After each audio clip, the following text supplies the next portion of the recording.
Very excited to introduce actor, host, writer, and producer Aaron Johnson Levy. Thank you. Greetings, distinguished members and staff of the United States Congress. My name is Aaron Johnson Levy, and I'm the creator and co-host of the Black LGBTQIA+ talk show called The House on the Fox Soul Network.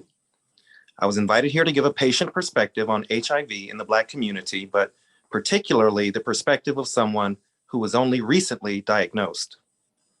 Now, to give you some context of how my diagnosis affected me, I have to tell you that I was what I call a testing avoider.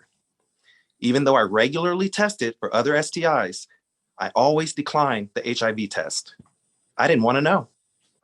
Because if I knew others would find out, and I was afraid of how the stigma would alter or destroy my life.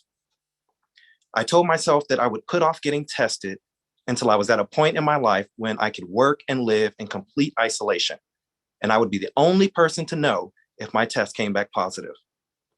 But when a sexual partner notified me that he had tested positive for syphilis, the clinic that I went to for testing told me that I had to also test for HIV. And that was when I got the positive result, and also the avalanche of fear and devastation that is common when diagnosed with this virus.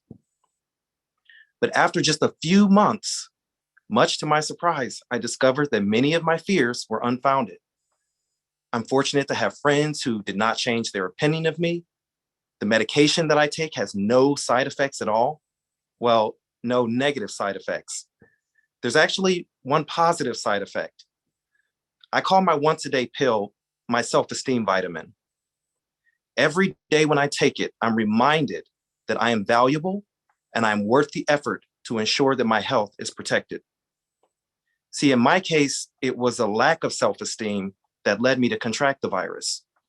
With all the precautions that exist to prevent contraction of HIV, like PrEP and condoms, I opted to not use any of them because I didn't think I was worth protecting. But today, I feel valuable. I feel important. I feel worth the effort to protect my health. I am an extremely happy person living with untransmittable HIV. But there's still one remaining obstacle that feels like an impediment to my happiness. It is the laws that punish people like me for simply having HIV. These laws require me to disclose my status, even though it is scientifically impossible for me to transmit the virus. I was told that I must screenshot proof that I have disclosed my status to any sexual partner. This process of disclosing private information and often being rejected because of it is a constant threat to my self-esteem, while people with actually contagious viruses don't have to disclose. Moreover, even if I do disclose, there could still be consequences. Kimberly Glantz, for example, a heterosexual woman living in Kent, Ohio, living with untransmittable HIV, wrote an op-ed for the Akron Beacon Journal last year stating, in Ohio, we have a set of 6 laws that were made in the 1990s that unjustly criminalize living with HIV. I live under a cloud of fear because of these laws. I can be charged if an ex-boyfriend claims I didn't disclose my status to him, even if my accuser remains HIV negative.